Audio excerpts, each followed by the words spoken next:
p.m. So yes, we're going to start the seminar. My name is Eitan Yudilevich. I'm the Executive Director of the Berthef Foundation. Welcome everyone, and if you are here in this seminar, it's because you know very well the Berthef Foundation. We don't have to explain you what it's all about. We are going to discuss today, we're going to present the reporting requirements for those that were awarded in the last cycles, Berthef cycles, Berthef Energy, Berthef HLS. And I wish you all a very successful 1 hour and a half. The idea is that is to present, and also you can ask questions by using the chat function in the bottom. At the end, if we have time, we will also answer questions orally. And if we're not able to answer some question, or we don't have time, the questions will be answered offline. So in order to save time, here is the agenda. The first part will be presented by Mr. Omer Carmel, Director of Business Development, the technical reporting. And the second part, Ms. Natalie Galpering, the Chief Financial Officer of the Foundation, CFO, will present the fiscal reporting.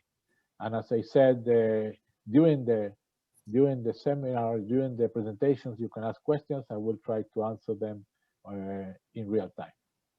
Okay, so we're ready to go. Omer, please. Okay, so good morning or good evening, depending whether you're from Israel or from the US.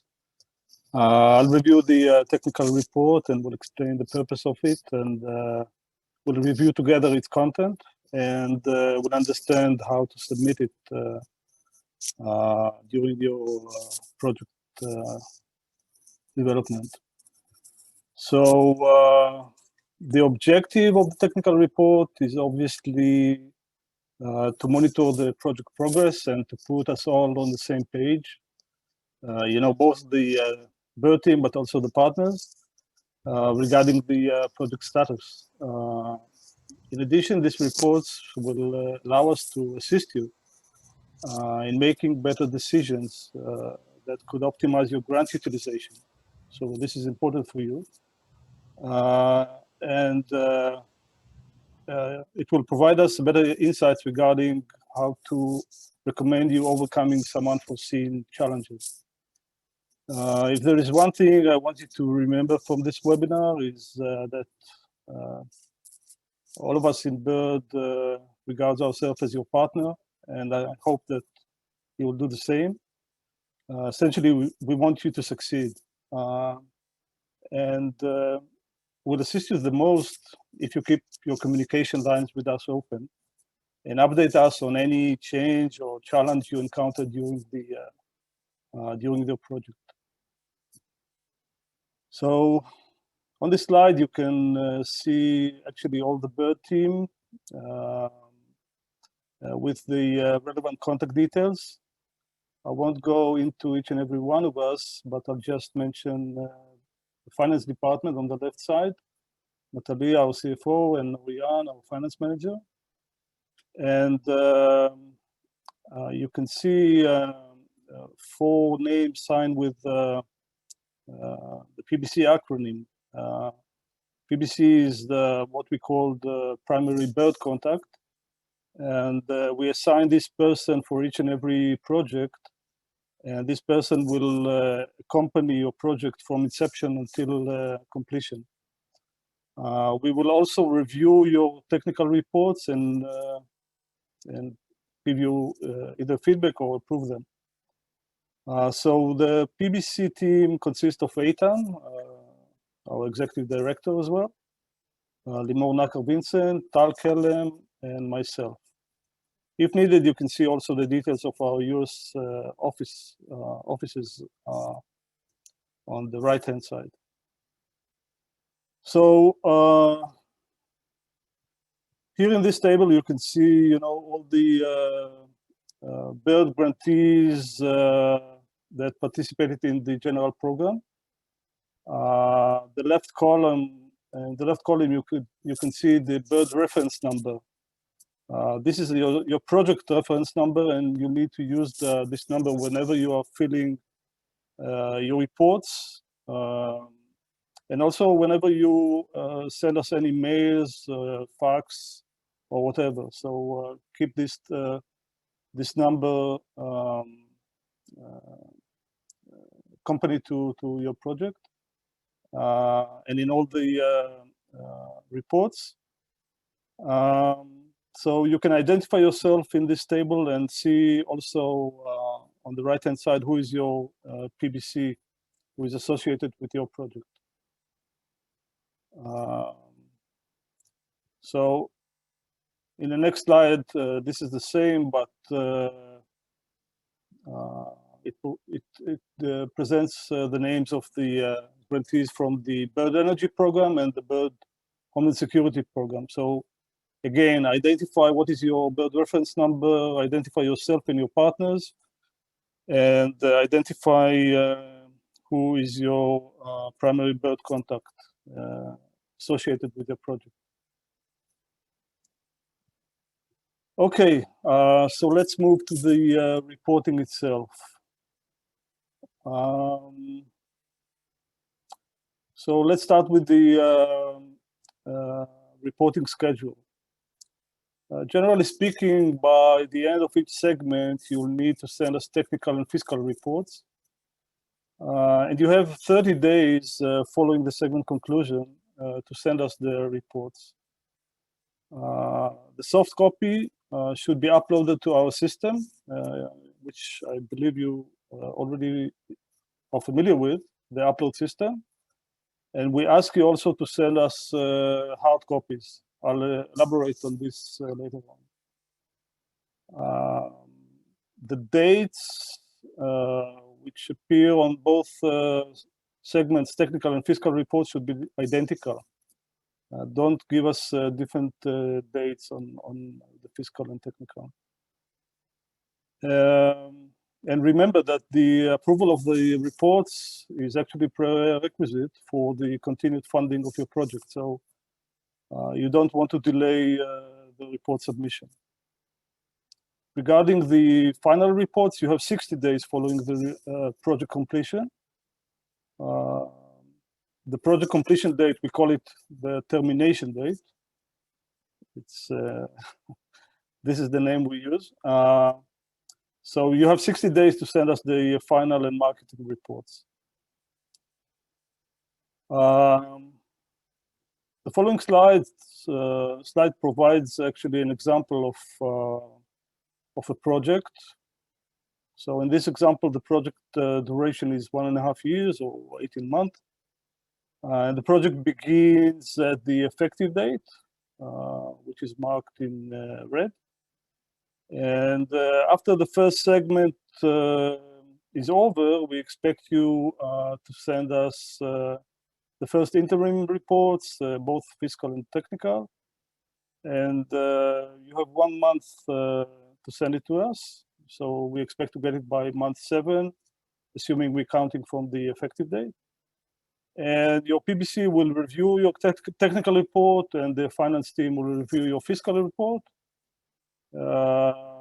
In some cases, we could ask you to arrange, or we will arrange a virtual meeting and ask questions about the reports if we have any. So the same goes for the second segment report. You have 1 month. In this example, this is month 13, again, counting from the effective date. And for the final report, we expect to get it in this example by month 20. So it's 2 months following the termination date, the final date of the project. So where could you find the reporting document? You just go to our website, choose the guidelines as form drop-down list, and choose the fiscal and technical seminars, which will lead you to this screen, where you'll see actually all the presentation that explains both the technical and fiscal reports. And if you click on the last line and link,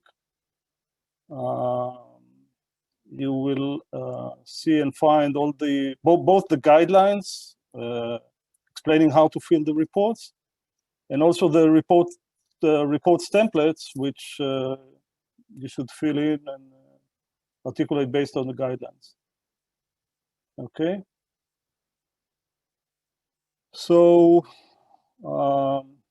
let's dive in and discuss the content of the report.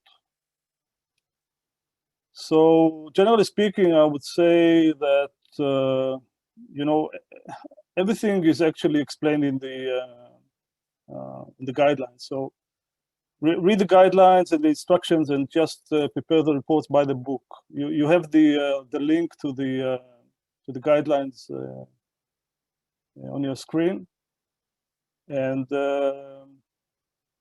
when doing so, you should keep in mind also that we are handling more than one project, each and every one of us. So and we are definitely not expert in your field. So keep the reporting comprehensible. If you use some acronyms or abbreviations, please provide some glossary table. So all the terms you're using will be understood. And in that respect, keep in mind, I mean, if we'll find the reports hard to understand, or there will be some missing information, you won't follow the guidelines of how to articulate the report. Everything, you know, all that could lead to delay in the report approval, and definitely to provide the project objective and also the current segment objective. In section 4, you should provide a kind of a summary of your work, which you've done in this segment. Elaborate on the accomplishment during this segment and the achieved results. And it's important also to mention and compare, you know, your accomplishment with the segment objectives, and evaluate how this actually correlates with the predefined objectives, which are found obviously in the proposal. Section 5 deals with evaluation of the progress and of the project and the results, and this correlates with the Gantt chart. So you should refer to each and every task that is mentioned in your Gantt chart, including the milestone and deliverables. We provide you the table you see now on the screen, and we ask you to describe what was the previous segment milestone and deliverables. What are the milestone and deliverables which were achieved in the current segment? And if there are any deliverables or milestones which were planned but were not achieved, also we want to know about them and know the reason for the delay in achieving them. So the next section, section 6, here we want you to mention if there are any rescheduling activities or any additional activities to the plan. And if so, we want some description and explanation about them and how they impact, if they have any impact on the plan itself.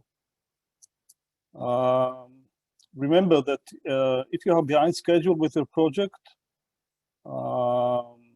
you can ask for an extension to the project termination date.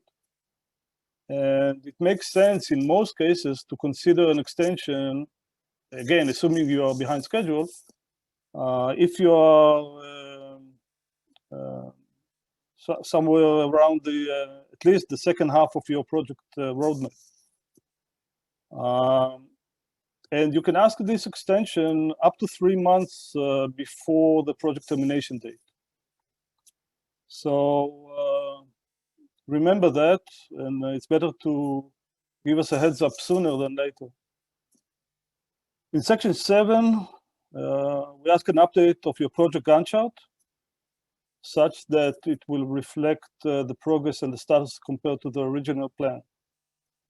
And in order to do that, we ask you to present the original project plan and Gantt chart and mark the dynamics on it, meaning show the past and planned task rescheduling, show the percentage of the task completion, which is relevant for the reporting date.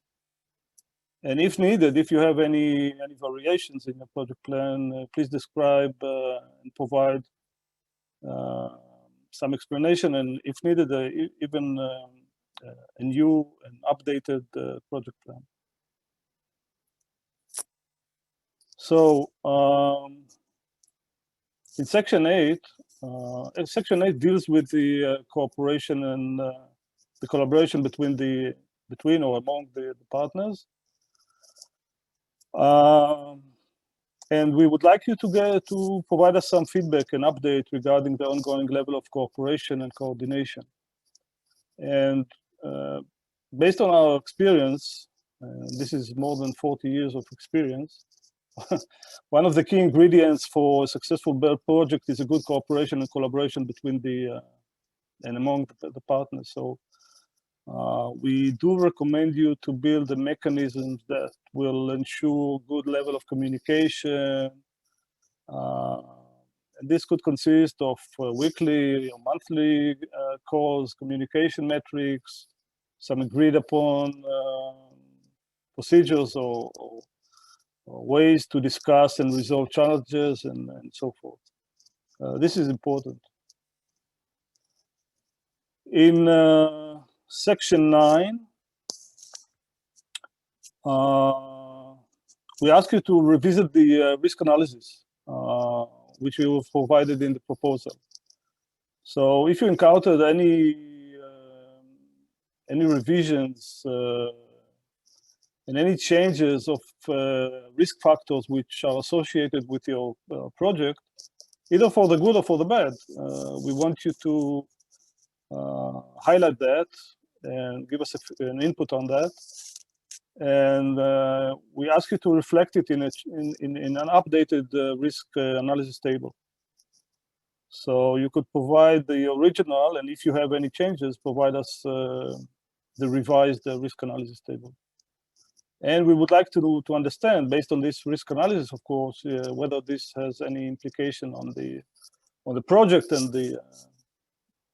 maybe on the deliverables themselves.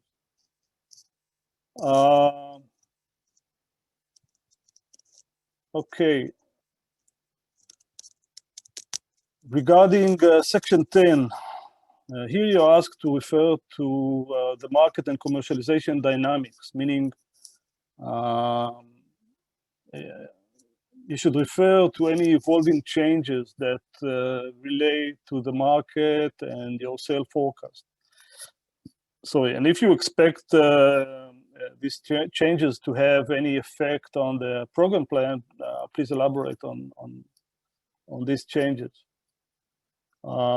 In section 11, we ask you to provide and present any publications you had during the segment report. This could be patents, press releases, or any other publication. You can provide also a link if it's an online publication. This is also a place to remind you that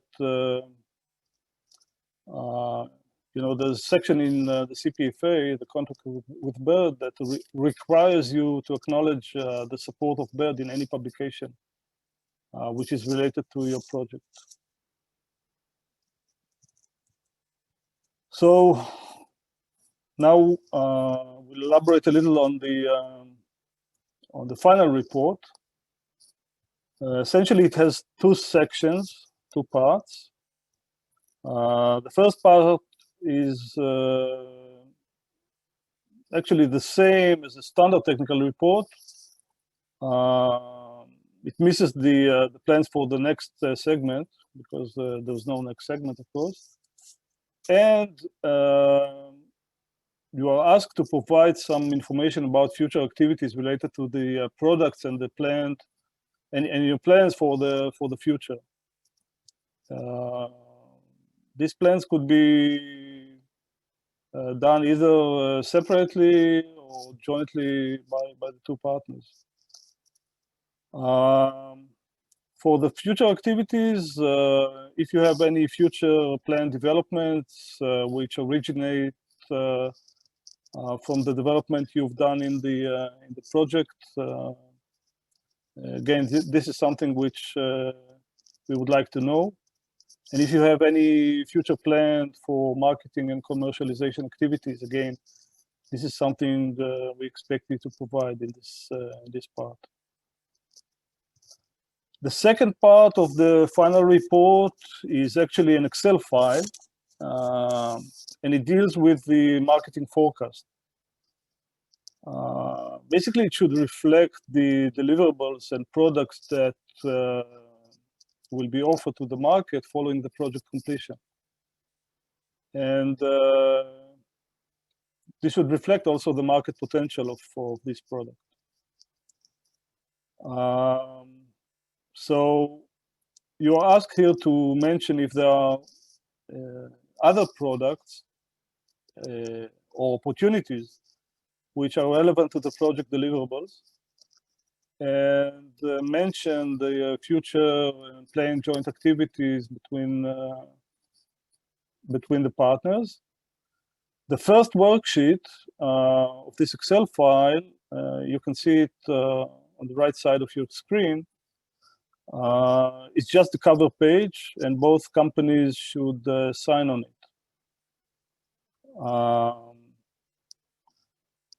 The second worksheet, which you'll find in this Excel, summarizes the data for all the products and market segments which are relevant for the project deliverable.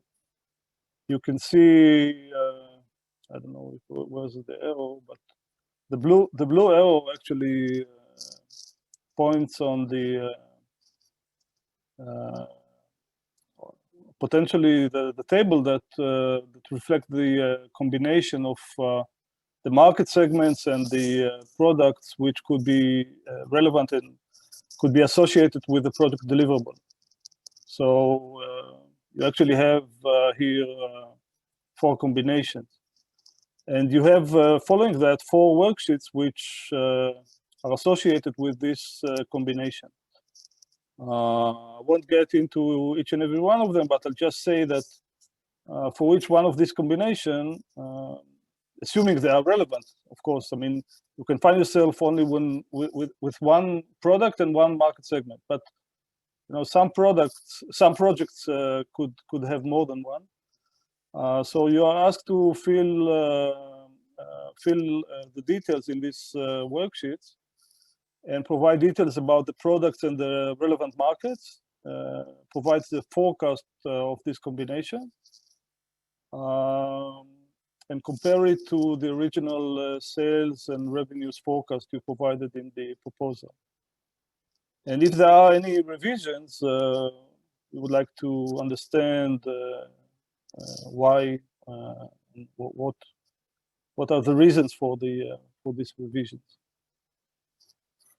So we arrived to the question: how do you send us all this information, all these reports? This is relevant, obviously, both to the interim and the final reports. So the soft copies, as I mentioned already, should be sent using the upload system. And we ask also to get hard copies, which you should send to our Tel Aviv office in Israel via courier. Now you have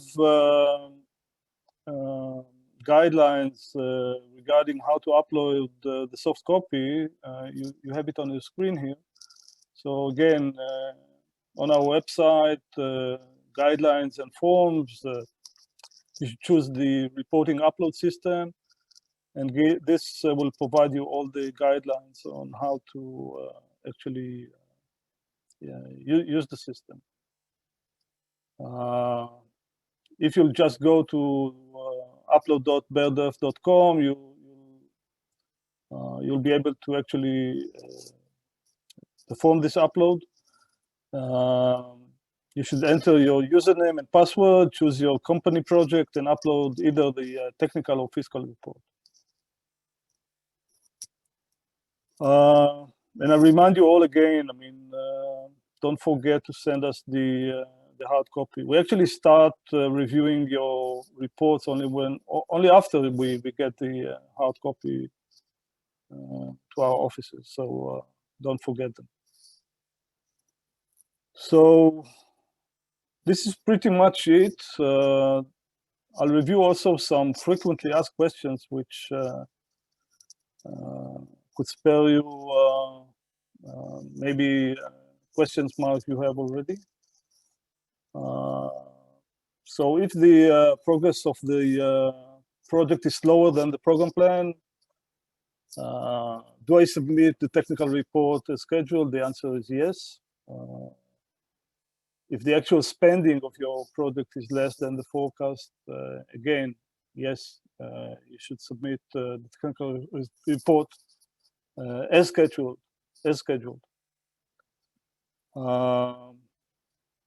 If your spending is greater than the forecast and the program plan, we advise to contact your PBC or primary bird contact and discuss this, and together you'll find the best course of action here.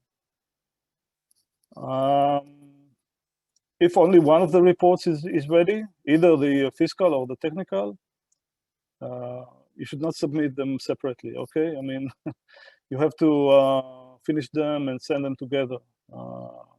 There's no meaning for us to get only one of them. Sometimes, you know, the project scope really changes. I don't know, marketing factors change. You found out some different technology which is better, whatever.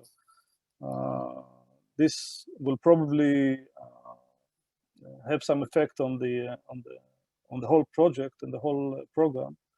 So we expect you to contact us, and we'll discuss it with you together. And if needed, we'll ask you to send us some written request for the project modification, and this will obviously will be related also to some modification we could ask you with regard to the fiscal plan and also the program plan itself. This is not something which happens a lot, but sorry, if more time is needed, yes, I mean, you should ask for extension.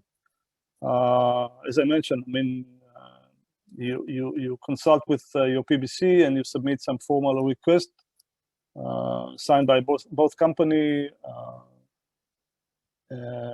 This should include the reason for the delay, any implication on the final deliverable, and some updated program plan. Okay, this doesn't happen a lot if the project is completed ahead of the schedule, but if it does, just you know, finish your reporting and send them to us. So we wish you all good luck.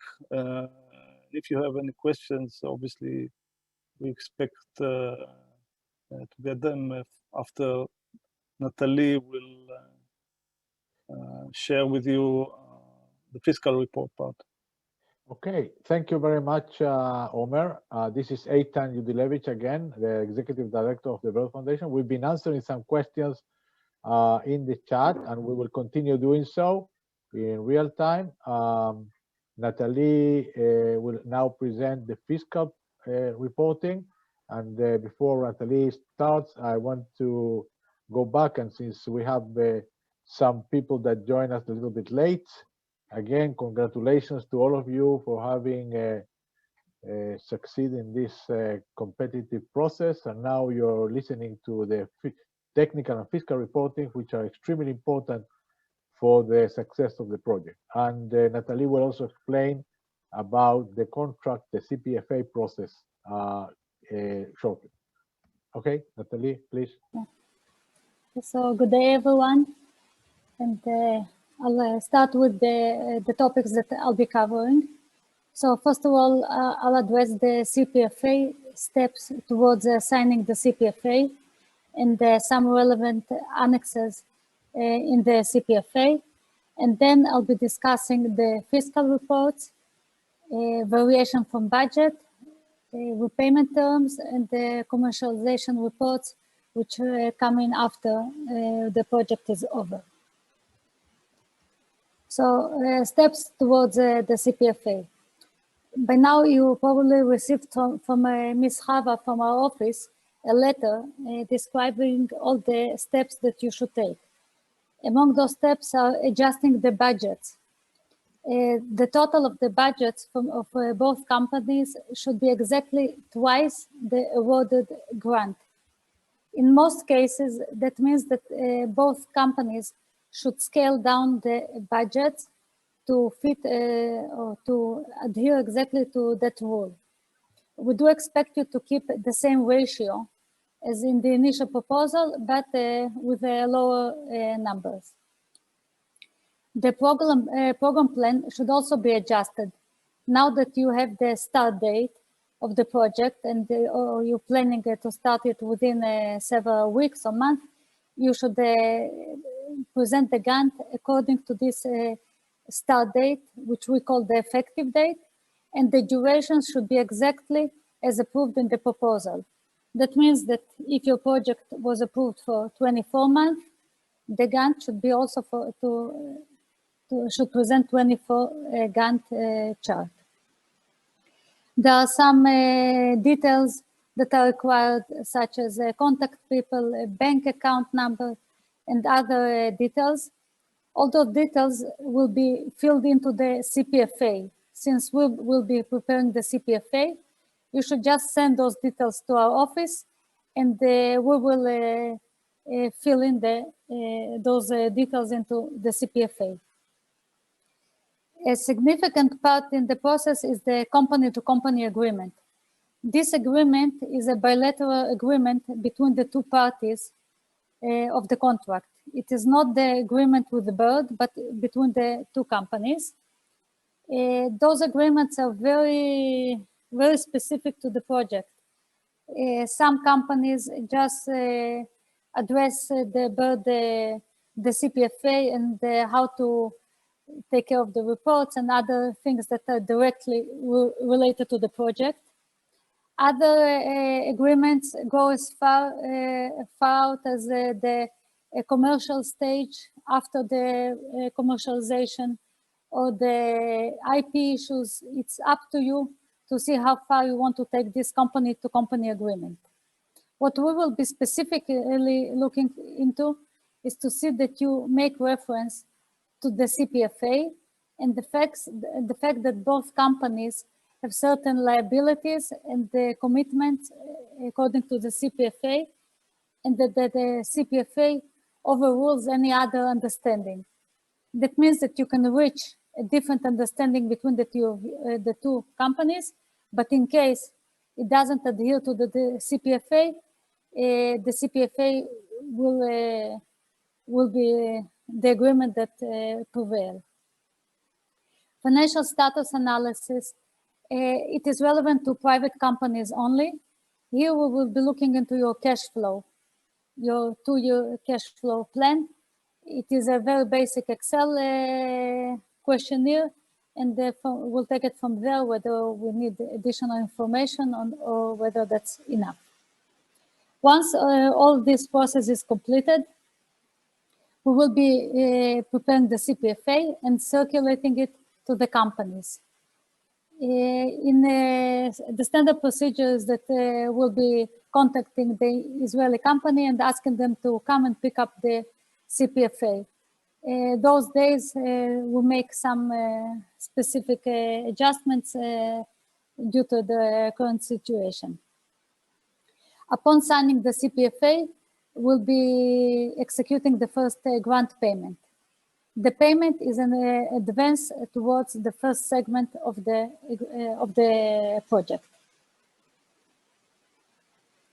Just some terminology.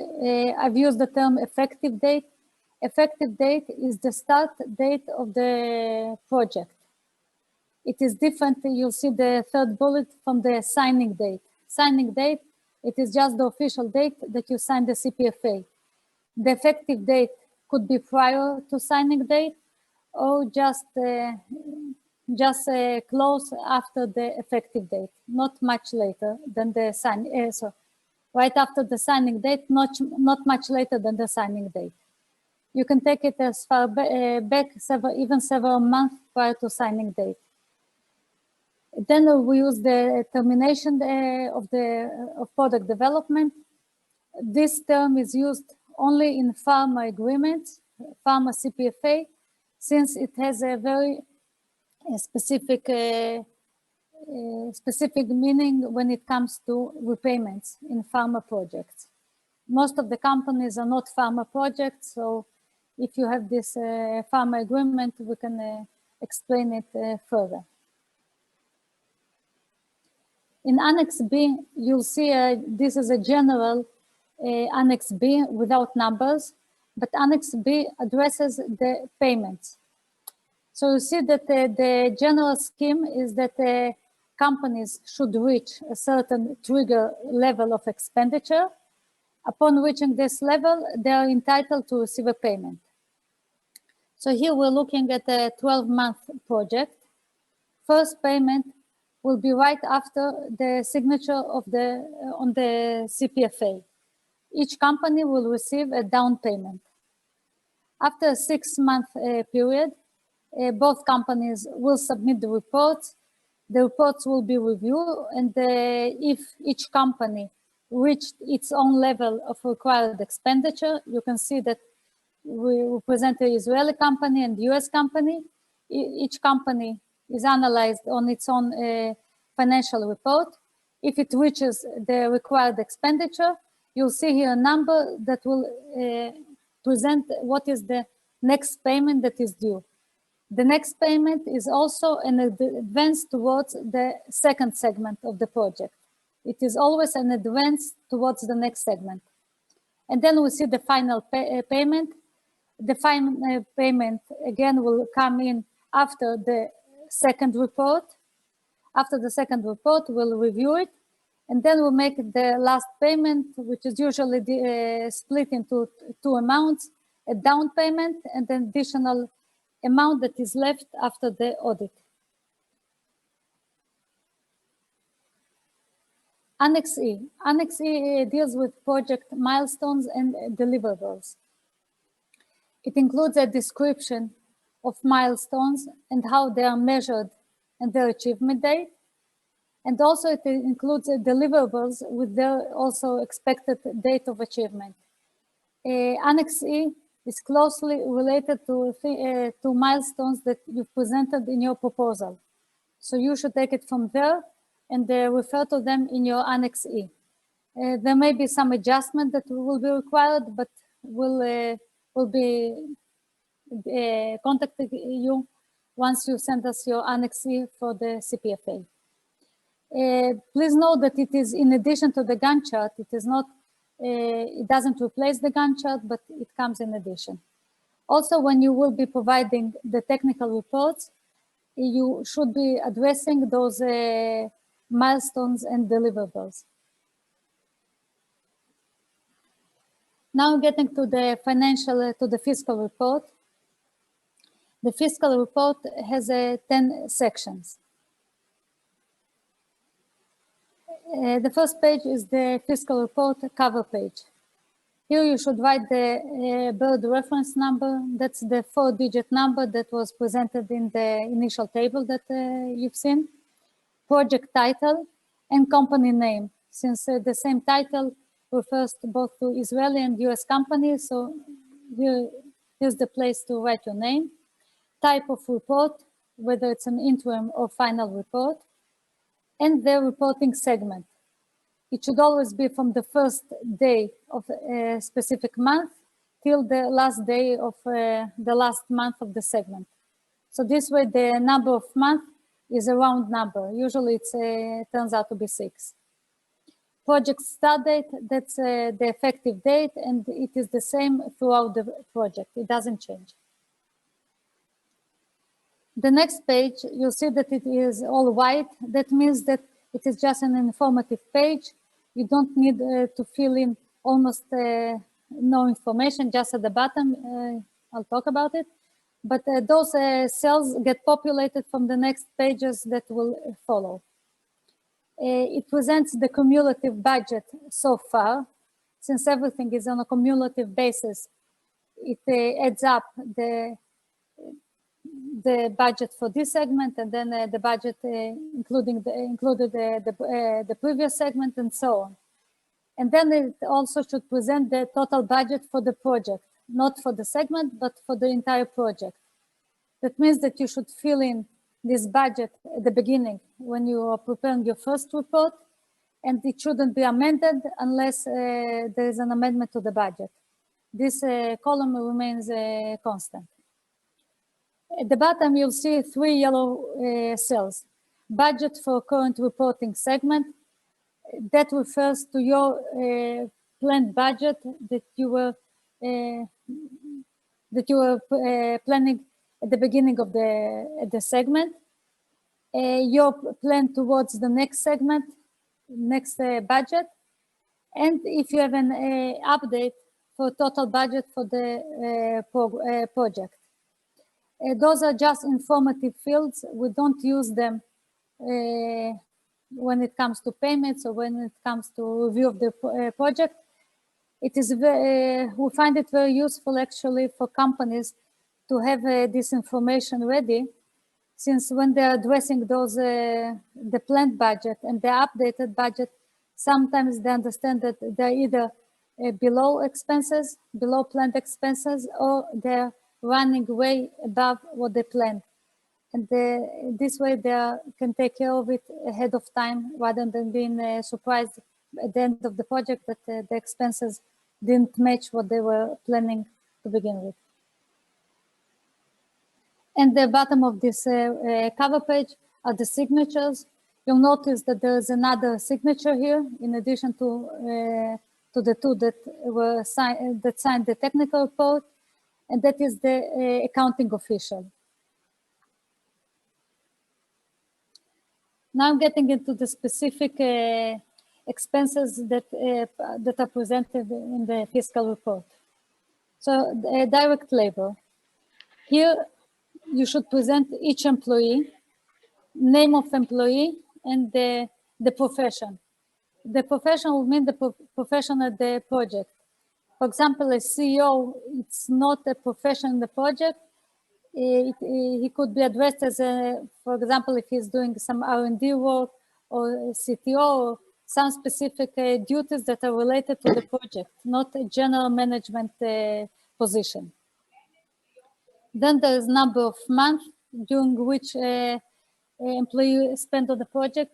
Here you should write round number of months. That means that if an employee worked 2 weeks out of 4, you should still write 1 rather than half.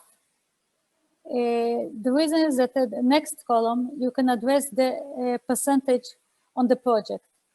So if you have, for example, a 6-month segment, and out of them an employee worked each month, for example, 2 weeks, so in the next column, you should write 50%. And this way, when it is multiplied, that will result in the right number that should be presented here. So gross salary should be actually the entire gross salary, for example, 6 months. So that's full 6-month salary multiplied by percentage on the project. And if an employee, for example, worked only 5 months, then you should take 5 months of salary times the percentage, average percentage in those 5 months. Also, you should know that there are no formulas in this cell, in this entire column. So a good advice is to keep a separate Excel sheet. Make all your computations aside of this Excel sheet and just type into those cells the resulting amount. Same practice you should use for social benefits, just the same multiplication for all other employer expenses that are related to the project. Altogether, we have a salary cap. The salary cap is $150,000 in the US for a full-time employee. And in Israel, it is $100,000 per year for a full-time employee.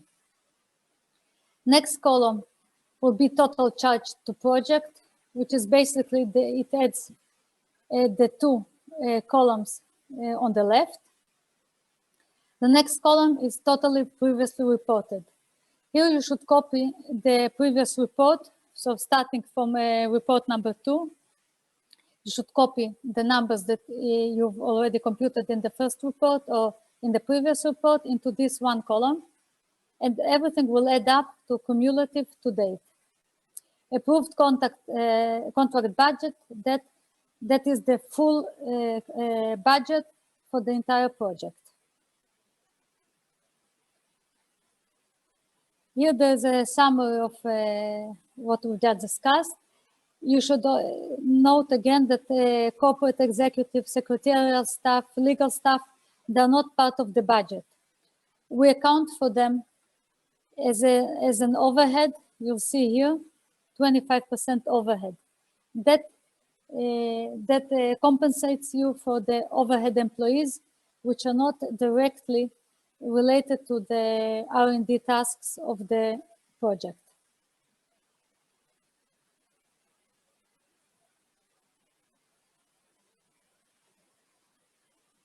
Next item in the fiscal report is the equipment. So equipment actually is the one exception that we have in the project for expenses that could be incurred before effective date. So here you should report all equipment that is applied to the project on a depreciation basis.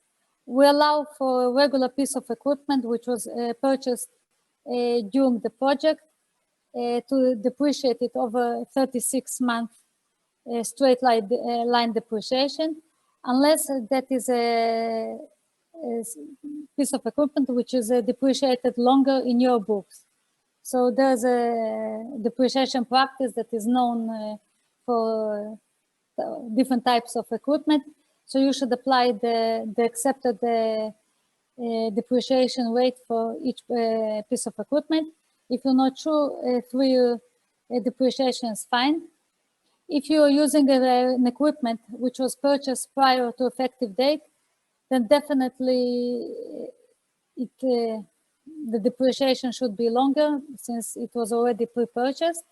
And also you'll see here a column, percentage used on a project. So here the percentages should also reflect the fact that it was already pre-used. So it can't be 100%. The other columns is the same practice as in salaries.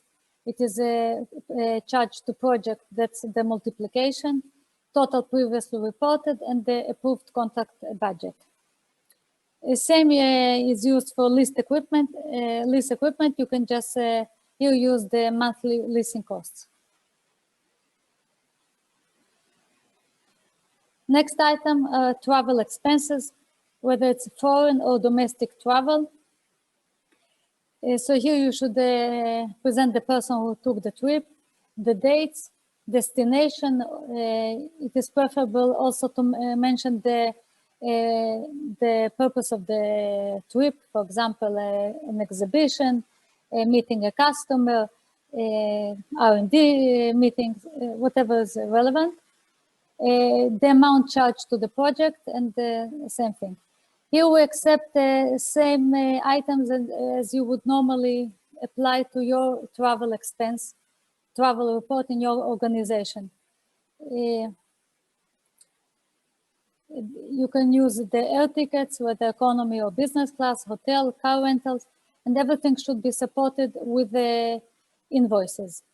When you send us the fiscal reports, the interim and the final report, we don't request to receive any invoices. The invoices should be kept for the audit. We always come to the company, visit the company for a fiscal audit. And that's when we will be asking to see invoices to support the expenses that were reported. Next item are materials. Those are actual expenses which are not depreciated, but ongoing materials. You should break down all the various materials and supplies into major line items. That means that each line item could be comprised of several vendors or several invoices, but it should be the same category. In a second, I'll show you the schedules which should fit those major line items. Next, subcontractor.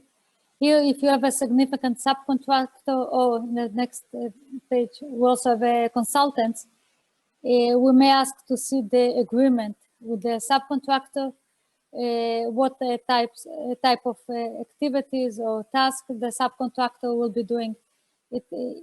Those are more in-depth questions once we see the budget or the report. It has to do with the amounts that you report under those budget items.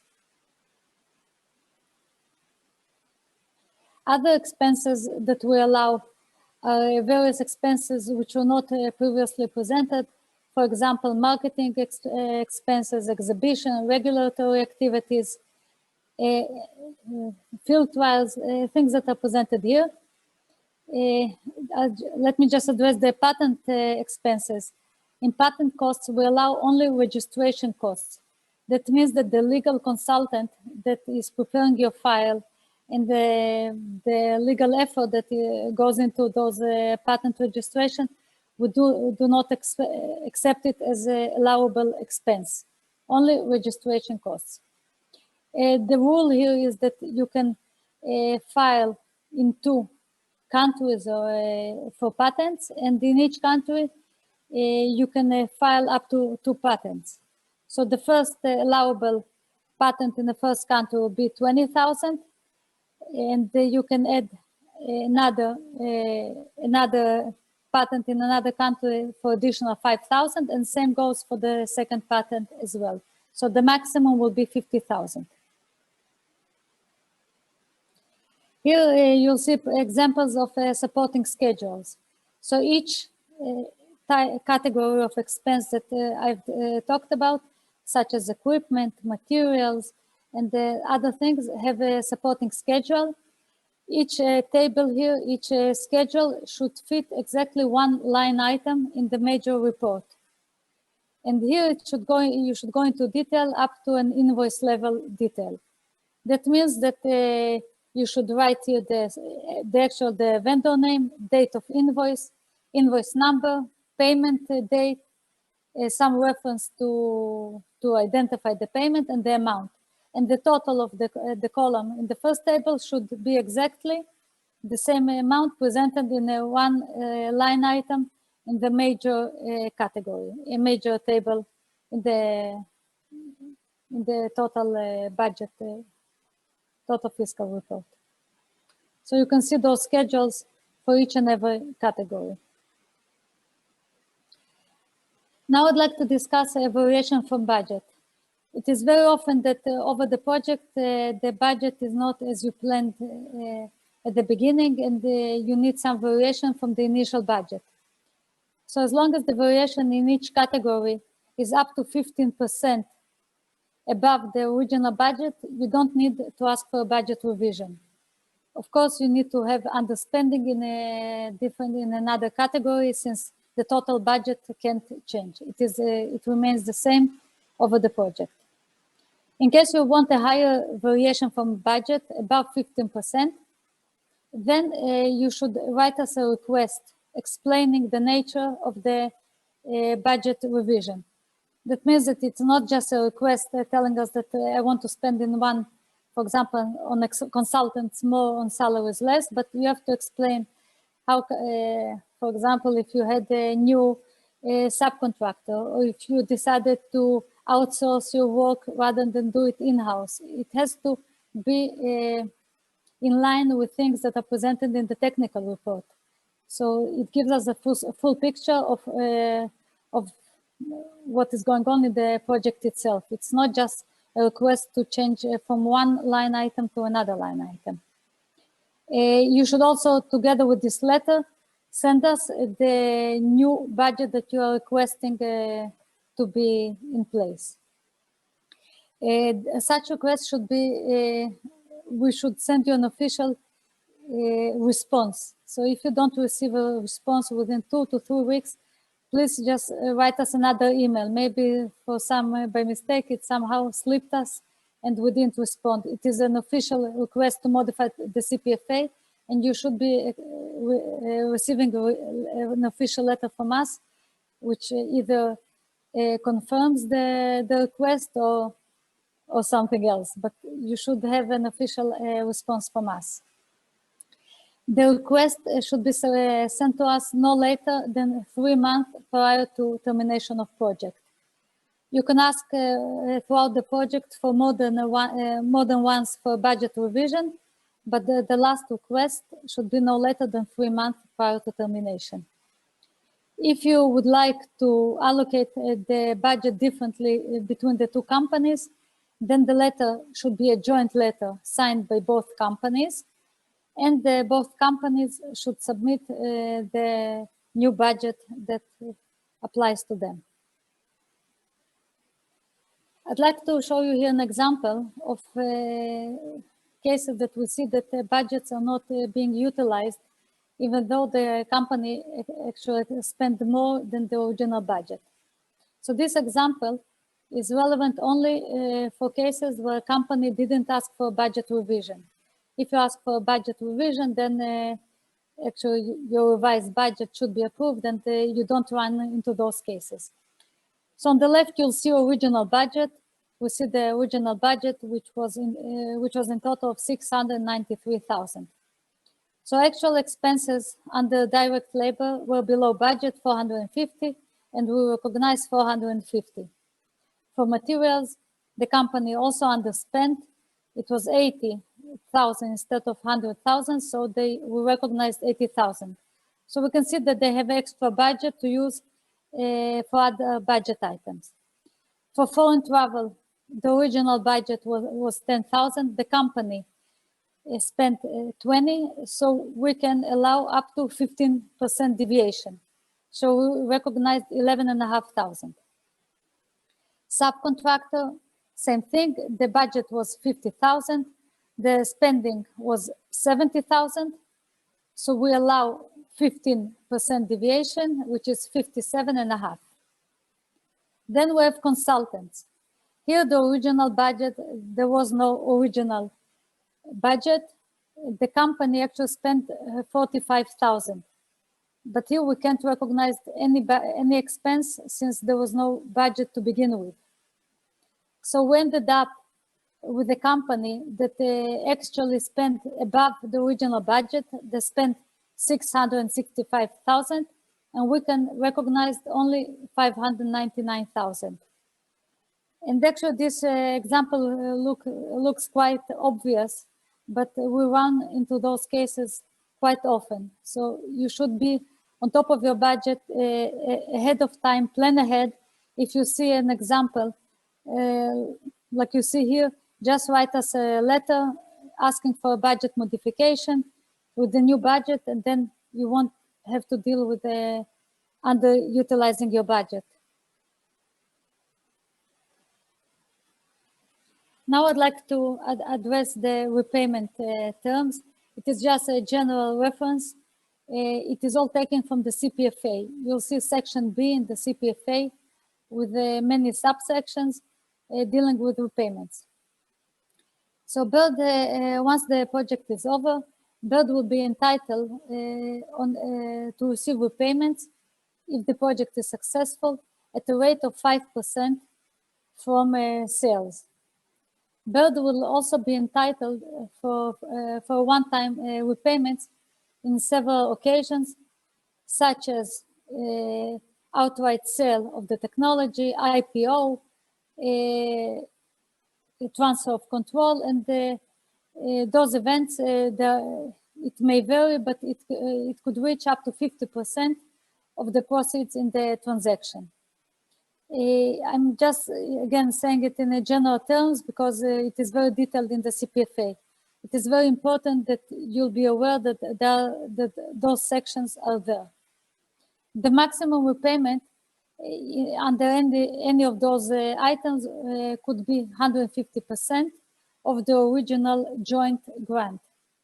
The concept of the CPFA is a joint agreement.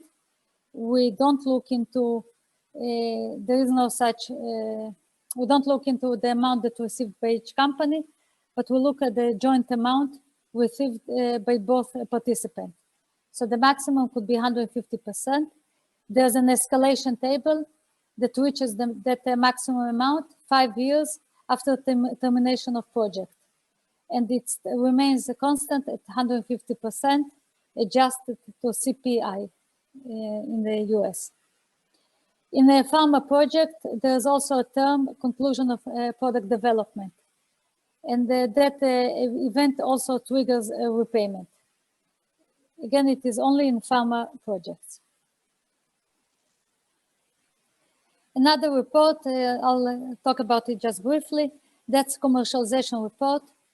After project termination, twice a year, we'll be asking you to send us, we'll be sending you a template to fill out a commercialization report, which present sales resulting from the project. That is a general report, what it looks like. You should be reporting your sales of the results of the project, whether those are project or technology, the revenue, the 5% repayment rate, and the amount due to Bird. And this amount, that's what you should be paying us once you have sales. And the report contains also some questions which you should address, and the forecast for the next 4 semi-annual periods. Here it is more for our reference to see and to plan our cash flow ahead. So that is the fiscal presentation. And Natalie? Yes. Thank you very much. Thank you to Natalie. Again, my name is Eitan Yudilevich. I'm the Executive Director of the Birth Foundation. I want to congratulate all of you that are here, that were successful in the process, in a competitive process, and won the grant with your partner. We have some questions. Natalie, I want to read you some questions, a couple of questions, okay, so you can answer them. One of them is, can the budget adjustment request be made after the expenses were made?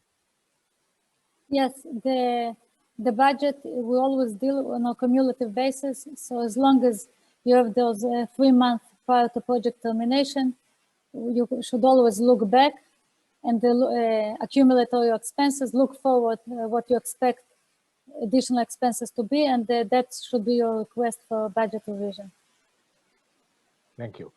With respect to 33% depreciation, is that just for the new assets acquired, or can it be for assets purchased in prior years?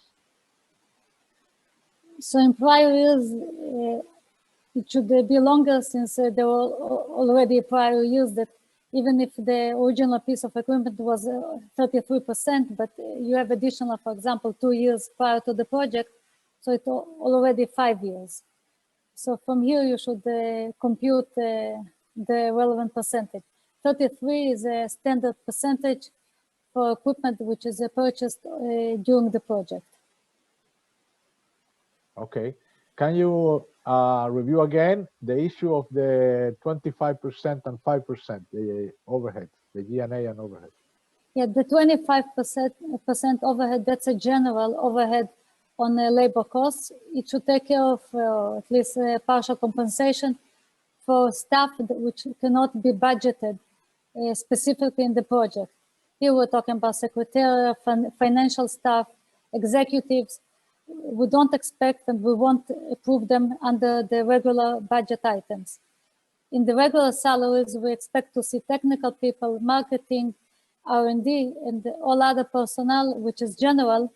The 25% compensates for that, and we won't be asking to see, when we come for an audit, we won't be asking to see salary slips or any support for those expenses. It is just a general overhead. And the same for 5%. It deals with your general overhead, for example, office rent and office expenses, which cannot be budgeted, but we know that it's there. Again, we won't be asking to see any supporting documents for those overhead items. Great. So here there are two questions that let me answer them. How long does it take Berthef to review and accept the report? That depends, of course, on how the report is submitted.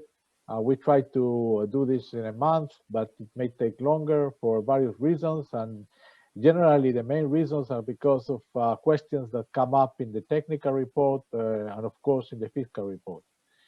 So if you submit on time and everything is according to the rules, we assure you a very fast response. But if there are many questions, it may take much longer.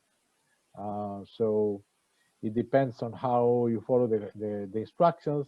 And if you have questions while preparing the report, especially the fiscal report, we recommend to ask questions and not to first prepare and then wait for the answers, because that may delay everything. That's one question about the timetable, and the other one was what should be sent on time, the soft copy or the hard copy. Well, you should actually upload on time the soft copy and send the hard copy on time. Omer mentioned that the review will start only after we get the hard copy, but you know, that's the answer I can give to that. Let me see if there are any questions here written down. I think we answered all the questions. Any other question? If you have any other question, please write it here now, because otherwise we'll complete and close the session. Again, very happy to be with you, and fortunately we have to do this virtually. It has the advantage that we have both the US and the Israeli partners here. It doesn't happen when we're doing this in physical presence, but again, we have to do it virtually for the reasons we know. Here we have another question: do the fiscal reports need to be audited, even the interim ones? Natalie? No, none of the reports need to be audited, not even the final report. Will be coming for an audit once the project is over, but during the interim periods, just submit those Excel files that we have on our website, and that no further auditing. Okay, so we have some time, and so what I want to do is let me see. Limor Nakar, you see her here. Limor is also a Pbc. Was mentioned, and you know, the ones that interacted with Limor in the projects know her very well. Tal, I don't see Tal here. Probably he's here also. Tal Kelem is here with us also. Chava, you can see Chava with us. Chava interacts with you all the time. And Oriane worked with Natalie on the fiscal report. A very important lady, because she will be helping you and asking you questions about your fiscal report. And I emphasize the fiscal report, because generally the delays in payments come from issues with the fiscal report. We have also with us Andrea Yona from the East Coast, Maya Valdi from the West Coast, and Shiri is also with us from Austin, Texas. Did I miss anyone from our team? I think we have everyone. Okay, so if there are no other questions, well, wait a second. There are some questions here, sorry. What are segments? How are they defined? Omer, you want to answer the question? Segment. Yeah, essentially, we divide the project to a 6-month segment, unless, you know, the final segment is less than 6 months. So every 6 months, we expect to get the reporting. Okay, the question is, I see that this is being recorded. Yes, we will upload the recording and the presentation to our website, and you'll be able to share that with your colleagues, of course. That's the advantage of doing this virtually. Incidentally, you can actually watch the previous recording, or you can even now, after you finish this, you'll see the previous recording of the previous technical and fiscal seminar. So, but we also will upload this one. Okay. Can I say a few words related to promotion? Okay. Okay, so as you all know, the BERT funding comes both from the US government and the Israeli government. This is public funding, and it's very important for us to feature the projects supported by the BERT Foundation. And also, you are required to mention the BERT Foundation when you publish information related to the project. I also want to offer all of you to try to utilize us, since we have the ability, at least in Israel, to promote your projects and to expose it. So please be in touch with your point of contact with the BERT Foundation, so we can try to work with you on releasing a joint press release once the project is signed, and when you're actually ready to or interested in publishing it. It's very important for us to support you also in this regard. Great, thank you very much, Limor. Indeed, very important. And actually, I got a question. We got a question if PR should be coordinated with us. Yes, the answer is yes. But this coordination is very easy. We don't delay PRs. We are interested, as you are, in actually making public the fact that you won a BERT grant. Okay.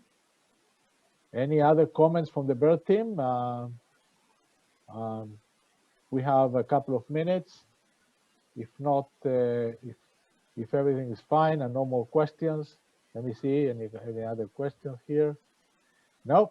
Okay. Thank you very much. Thank you to Omer and Natalie for their presentations, and thank you for all of you for being present here. Incidentally, very important that if you are not the person handling the reports, it's very, very important that you transfer the information to the ones doing it. One of the main problems is that people attend these seminars and then someone else does the reporting and they start all over again. So that's the importance of course, sharing the presentations and the link and telling them that they can answer questions, that they can ask questions. We're here to answer all your questions. Okay, goodbye, bye-bye.